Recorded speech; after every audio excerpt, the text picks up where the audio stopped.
I'm Maria Hall Brown. As the crisis with COVID-19 continues, many people are aware of renters' protections here in the city of Los Angeles, but fortunately there's even more help available. The city has created an emergency renters assistance program, and in order to be able to explain a lot of how this is going to work, because there's a short window of time, I'm delighted to be joined by Anna Ortega, the Director of Rent Stabilization for Los Angeles. Nice to have you with me. Thank you so much for this opportunity to get the word out. Absolutely. Well, it's an important message that needs to get out in a very timely fashion.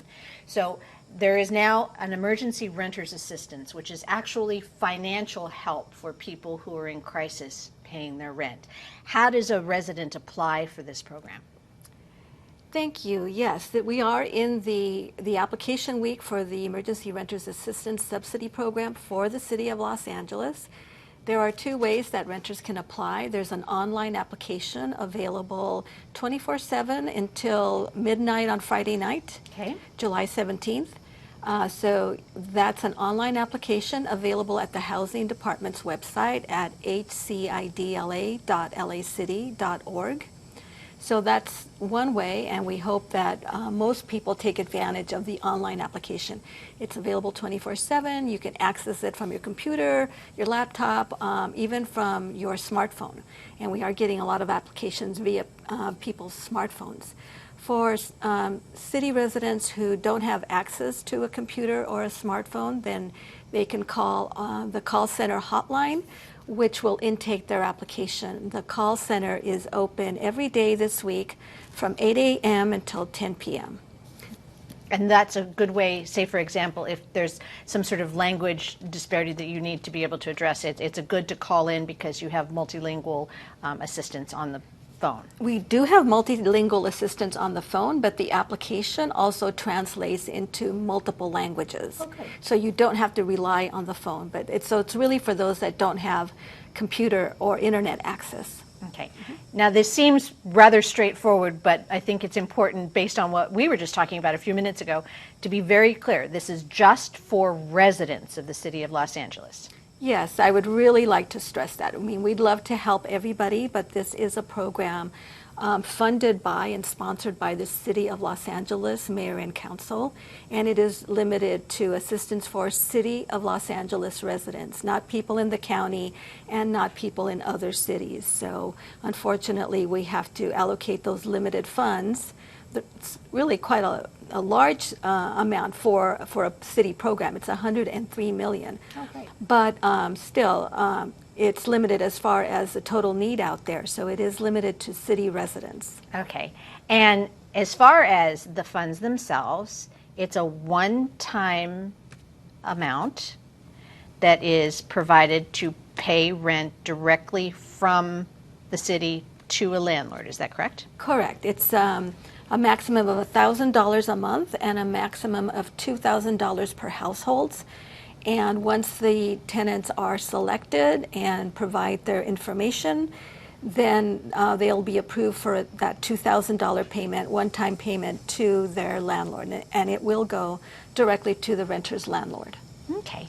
So let's talk about, you already, it's not very long as we're doing this right now. You mentioned that there's already been 140,000 submissions, but it doesn't really matter if you have submitted, 5 minutes ago or whether you submit tomorrow. It's all an equal playing field. I'm so glad you mentioned that. Yes. So I think some people were eager to apply at 8 a.m. the first day, but it really doesn't make any difference when your application comes in. This application period is open these 5 days, as I mentioned, till midnight. Phone hours, though, are from 8 to 10 p.m. So on Friday night, those phone hours will close at 10. But it doesn't matter if you were the first application on Monday morning at 8 or the last application at 10 o'clock on Friday. All of the eligible names will be put into a selection process, and we will randomly select 50,000. That will be the initial applicants to be verified and considered for final approval, and then there will be a wait list established from any applications that aren't selected in the first selection. Okay, so it's really straightforward. Everybody gets in the big bowl. Mm-hmm. You pull out 50,000, then you vet those 50,000 to see if they are in fact truly eligible. And if not, then there are additional people that can, even after the first 50,000, have the opportunity. Absolutely. Okay. So what are the requirements? Because it's not just for every resident of the city of Los Angeles, it's people who are in crisis due to the COVID-19 pandemic. So what are the specifics that people should consider before they even think that they should apply? Okay. Thank you. That's a great question. So as we mentioned, residents of the city of Los Angeles who are renters of multifamily units in the city of Los Angeles, and multifamily just means that there are at least 2 or more rental units on a property. So a single family home sitting in the middle of a neighborhood does not necessarily qualify. That's the only category that doesn't qualify. Okay. But so multifamily renters in the city of Los Angeles who before the COVID crisis were at or below 80% of the area median income, total household income for everyone living in the unit who's a wage earner. So for instance, for a family of 4, that's an income of up to $83,500. And so that's 2 things.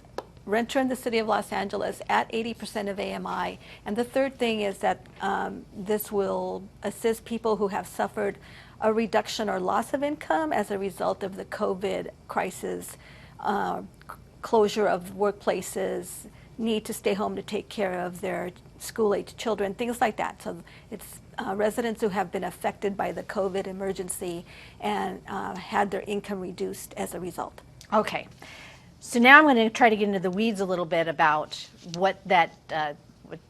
how many in a household kind of thing. Because in the city of Los Angeles, there are roommate scenarios, there are multiple family scenarios. So how is that broken down? Say, I think we even played this game last time we were together. Say we were roommates. Is it just my income? Or is it our income combined? I mean, how is that, because we're still paying the same landlord for the same piece of property in the same complex. So how do we work out? And do we each apply, or do one of us applies and uses the other's income as part of the quotient? Great question, and it's the latter. So we're talking about total household income. And a household doesn't have to be related. It can be roommates. It can be all of the adults. Well, all of the people living in a unit, because we're considering the household size, which may include minors, but it's including the income of all of the wage earners in a household, whether they're husband and wife or a family or roommates. And we will only accept 1 application for each rental unit. So okay. You and your roommate would have one of you apply. Your combined total income needs to be at the AMI level for the number of roommates. All right. So together we're eligible for the $2,000 towards our rent? That's right. Okay, and if it was just me alone, am I eligible for the $2,000 as well, or am I only eligible for $1,000? No, if it's just you alone and you live in the city of LA and you're at 80% of AMI, which is a specific amount for a 1-person household, and you've had your income reduced, then you also would qualify for up to $2,000. Up to $2,000, a minimum of. I mean, because when we first started talking, and forgive me, I'm trying to keep all this straight. You mentioned something about 1,000 up to 2,000. Okay, so what's the difference there? It's really it's a maximum of $2,000 per household for however many months that is. The program won't pay more than $1,000 a month. Oh, so I can get it twice? No, you're going to get no more than $2,000. I'm going to get no more than $2,000. Everyone's going to get $2,000. Okay. But that might be if your income. Let's say your rent happens to be $500 a month. That would be sufficient for 4 months. I see. So okay, it can be spread out by my landlord. Okay, and it's going to go directly deposited into my landlord's account. That's correct. Okay, so it's going to pass me and go straight to them. Okay. How are you going to select the people? I mean, you have your 50, and let's assume that you've pared them down to 40, and now you've included 10 more from the waiting list, and now you've got your 50,000. How are you going to pick? So we're going to pick 50,000. Total, and they will be notified. And so again, remember I mentioned the online application system and the phone system. So There is the ability for renters who get selected through the random selection process to then upload all of their qualifying documentation and information into the system. That's what we prefer because these are, safer at home, social distancing times, and we really don't want to have a lot of people having to go anywhere in person. So all of it can be completed on the system. But for people who aren't able to do that, they will get an appointment to bring in their documentation to one of the city's 16 family source centers. So we have 16 family source centers all over the city. Okay. And they will be instructed based on the information they gave us about what documents they need to bring to show that they're a renter in the city of Los Angeles, something about their tenancy at that address that they're applying for, and their income and their reduction in income. Okay. And I would imagine they also need some pertinent information about their landlord in order to be able for you to get the money to the landlord. I am so glad you mentioned that piece. So when they go to apply, they should have minimal contact information about their landlord or their property manager to whom they pay their rent. They should have a name and an email or a phone number. That's going to help us later on when they're selected to be able to get in touch with the landlord. So if you're going to put all this information online, and I'm just going to reference, not everybody has a scanner, not everybody has that opportunity. Are you actually allowed to just take a photograph of the document and attach that to the email? Photograph documents don't show up well for No. us to read them. They're not very legible usually, so that's not a good idea. Okay. You actually would need to scan it. Okay, so you're going to have to take that one step further and figure out how to do that. Okay, so now I've decided that, I'm going to take control of our rooming situation. I am going to apply for the both of us. I have put our apt in. Now, how will I know that I did it right, or that you have it, or that everything's going well? In most cases, everyone's getting a confirmation number. First of all, you'll get a thank you at the end of when you've completed your application, and you should get a confirmation number. Okay. And then after that, you will start to receive emails. We're expecting that the first batch of emails to people asking them to continue in the process will happen in about 2 weeks. Okay. So that confirmation number is important. We did have some glitches on day one. I'm not surprised with 140,000 people logging on. So that confirmation number is kind of your ID for this program, but if you didn't get it or you forget it, you can also click, you can go onto the department's website, hcidla.lacity.org, and there's a box toward the bottom that says check status. In check status, you can either put that confirmation number or you can find your status by entering your zip code and your email address, or your zip code and your phone number. Okay. And then you can find you, or if you call the call center, they can find you and say, oh yes, Ms. Maria, your application is here. It's right now everything is showing as pending selection. Sure. Okay, so now I'm in the system. Now I'm hoping to hear from you. When will I hear from you if I'm part of the group that's in the original 50 or even put on this waiting list? When will I hear from you, and when will the funds be released? So this is a big program. We're aiming to have people notified in about 2 weeks. Okay. And the system will notify them by email. That's why that's important. And if not, our call center staff will call you and let you know what you need to do next.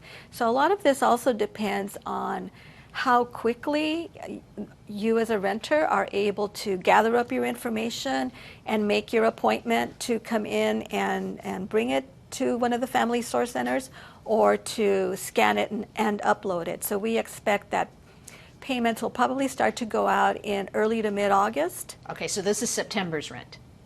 Yes. Okay, all right. unless we get some early ones in July. But I think the bulk will start to go out in August. And Always this, play to safety. yeah, and this will carry on through August, September, October. We're hoping to get everything out by October, by the end of October. And if I ended up on that waiting list, will I have heard by September 1st, do you think, or? If you wind up on the waiting list, I mean, this program goes on through December 31st. So you could hear in October or November. Interesting. Okay. So it's not all completely lost if I didn't make it by September 1st, No, basically. and you will be notified that you are on the waiting list, or you will be notified if you were found to be not eligible for some reason. That will all happen in late July or August. So it's theoretically possible, and believe me, this is probably not going to happen just based on what we're noticing across the scope of things. That the state of emergency might have been taken back, but you're gonna all this money is going to go out no matter what. Yes, all this money is going to go out. The goal is, and it's approved to be allocated and spent by December 31st. Got it. So we want to get everything out in August, September, October. Right. All right. Now here's, where it gets a little dicey. So what if you're in Section 8 housing, or what if you already get some rental subsidies, or what if you already are eligible for assistance from other programs? If you're living in affordable housing, Section 8, for instance, that's, I think, the first question. Unfortunately, we have to make these funds go as far as we can and help people that are not already receiving some type of assistance. So Section 8 renters are not eligible for this program. Okay. Are you hoping that there might be some more money coming down the pike, that this is the first part of perhaps multiple programs? Hoping? We are. And one possibility is that the City Council has created Renters Assistance Subsidy Program Fund. So anyone who is moved to help their neighbors in need can go also to the department website at hcidla.lacity.org and say, I want to make a donation. So a lot of little $5, $10, $20 donations could come in. Make the fund go up. That's right. We have received some donations that way, so that will increase it a little bit. And if we get some interest, that's an additional source that's there.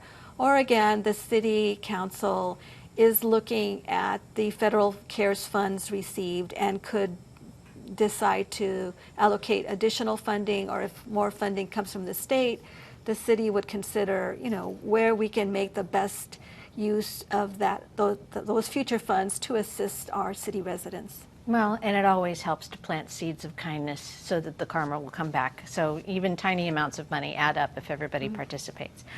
So now let's go to the landlord part of it. The landlord has to kind of agree to a couple things too in order to be the recipient of these funds. Yes. So first of all, we need the landlord contact information, and the landlord has to agree not to charge the tenant for late fees or interest, not to evict the tenant for 6 months after the end of the emergency declaration, and not to raise the rent for the tenant during the repayment period. And the repayment period established by the council is for 12 months after the end of the emergency declaration. So as you know, we're still in the emergency declaration period. At some point that will expire, and then tenants will have 12 months to pay any rent that they may be in arrears for. Yeah, that's part of this program, whether you get this emergency fund or not, the renter's protection. Correct. So the renter's protections, I know there are some concerns when it comes to that as this progresses and people are not able to go back to work and the unemployment scenario remains consistent, if not worse, that the debt that's being incurred by these renters, and perhaps the debt that's being incurred by these landlords that might not be able to be paying their mortgages, is getting rather intense. How is everybody thinking in that way? Are they really hoping the HEROES Act is going to help, or are they really hoping that the CARES Act is going to broaden? Or I'm sure that people are worried about all right, it's great I'm not going to get evicted, but if I have to do 3 months of this and I have to come up with 3 months of rent over a period of 12 months, that's going to be pretty intense. Yes. So we are encouraging tenants to, if they are able to pay their rent, that they should continue to pay their rent. Not everyone has lost their job. Some people are working at home.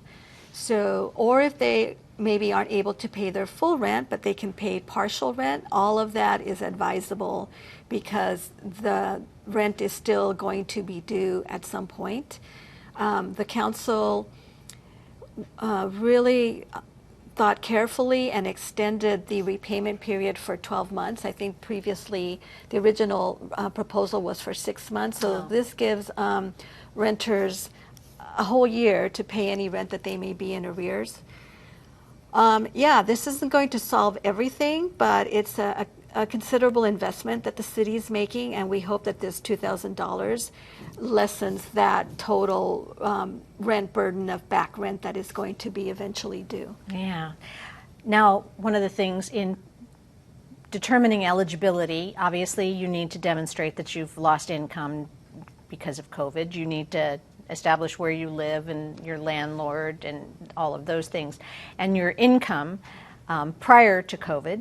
Mm-hmm. But you don't have to prove that you're a U.S. citizen. You don't have to worry about anything in terms of documentation in that regard. Exactly. This program, as many of our assistance to residents programs, we do not look at immigration status as a factor in awarding these funds. And one thing about this program is that the funds don't go directly to the renter. They are paid to the landlord.